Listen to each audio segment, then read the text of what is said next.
A lot of backstrokers struggle to achieve and sustain effective stroke rate. If we can help them learn how to move their arms faster without losing any propulsion and maintaining their skills, we can help them improve. Hi everyone, Andrew here, helping you help your swimmers go faster.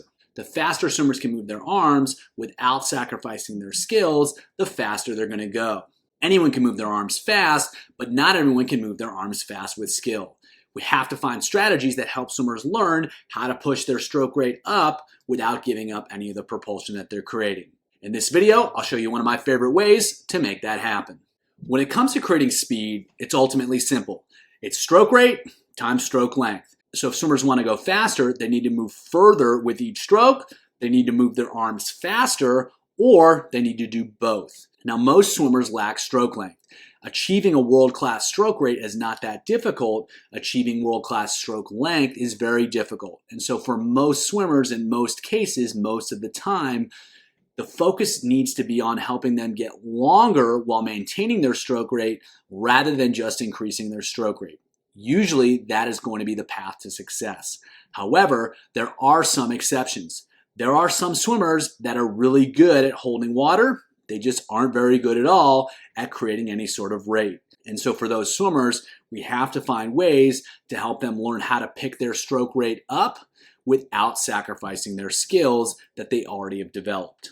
So to provide some context for what that looks like, this is a world champion 50-meter backstroker winning a world championship title. And so you can see the rate is very, very, very high. He's moving his arms very, very, very fast, but he's doing so in a way that's not sacrificing his skills. He's still setting up each stroke, he's still being very direct with his force application, and he's still swimming with good timing. And that's what allows him to swim so fast. He's able to maintain his skills and use a very, very high stroke rate. And here it is at full speed, and you can see he's really ripping through that, but he's doing so in a way that allows him to maintain and create a lot of propulsion because he's holding his skills together. So having seen what that can look like, when we're talking strategies, one of the most common ones is just to tell swimmers to move their arms faster. But again, a faster rate is only relevant if length is maintained. If it's forced, if they force their rate and sacrifice their skills to do that, they're going to go slower. The second issue with just telling swimmers to move their arms faster is that a lot of times they don't really know how to do that anyway. They don't have a good conception of how fast they need to move their arms. And even if they do, again, they often sacrifice their stroke to make that happen. Swimmers often will pick up their stroke rate in the wrong places. They'll rush the setup of their stroke. They let go of the stroke as they're pulling through. And in both cases, that will allow them to move their arms faster, but they're doing so by sacrificing the amount of propulsion that they're creating. So ultimately, they may move their arms faster, but they're going slower as a result. And even if they can learn to execute these skills at faster rates, as soon as they get tired, if it hasn't been trained sufficiently, the rate's going to slow or they're going to lose the skills in order to hold on to the rate. So more than just telling them to move their arms faster, we need strategies that hold them accountable to the higher rates and hold them accountable to more effective skills. So to help swimmers learn how to move their arms faster and maintain their skills, there are three big strategies that I like.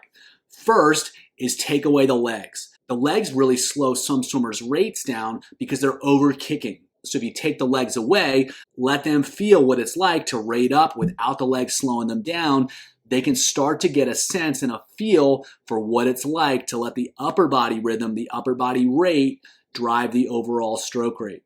So for these swimmers, we're taking away the legs so that they can feel it. And then when they add the legs back in, they want to maintain that same upper body drive rather than going back to letting the legs drive the show. The second strategy that can be really good is to raise the head slightly, have swimmers look back down towards their feet or back down towards the wall that they're swimming away from. That forces swimmers to pick up the rate, but more importantly, they have to pick up the rhythm of the stroke. That forces them to drive their shoulders faster rather than just moving their arms faster. And that allows them to pick up the rate in the right place rather than just letting go of the stroke or setting up the stroke less effectively. They're picking up the rate by moving the rhythm of the stroke faster.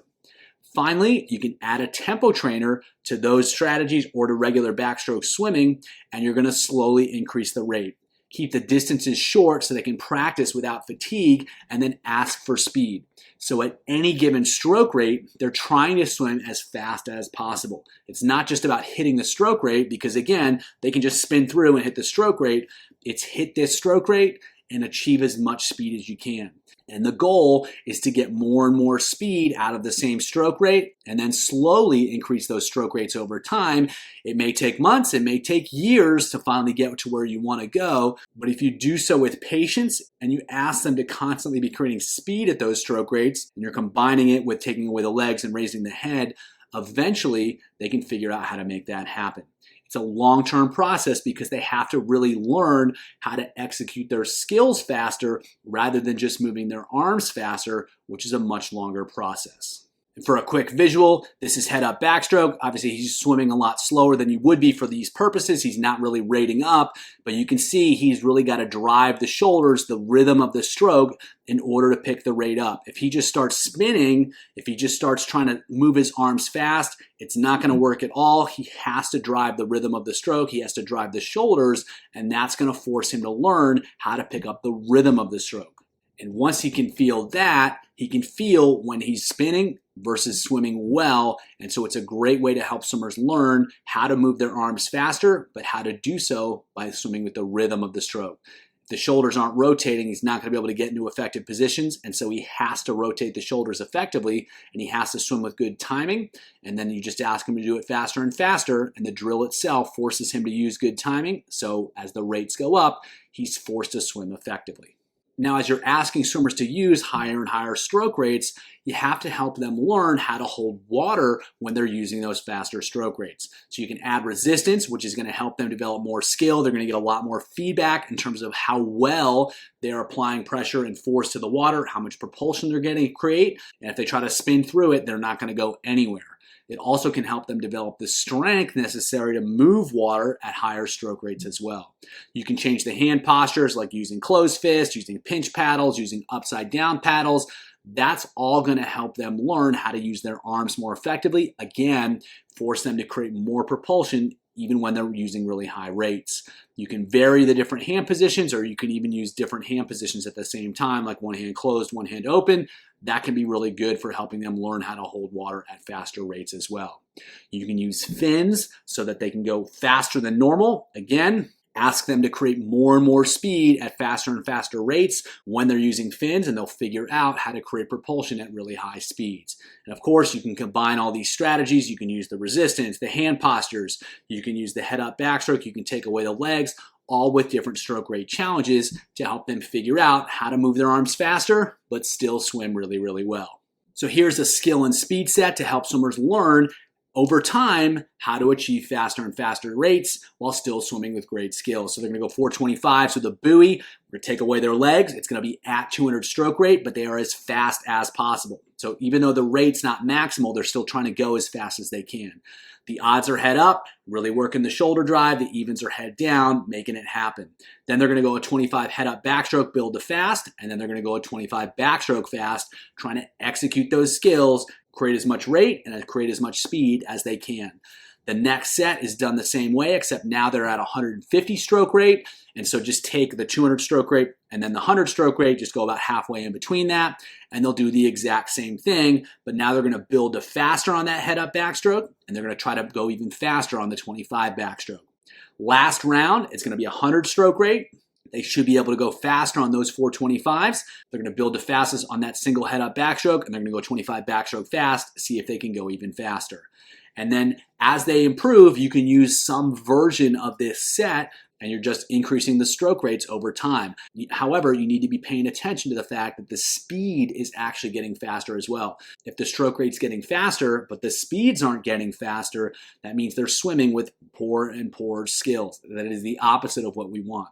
So it's a long-term process where you're trying to get them to go faster and faster as you slowly increase the rates. And the only way they can do that is by learning how to swim better and better at faster rates. If you want to learn more about how to use stroke rate to improve skills and speed, check out the video below.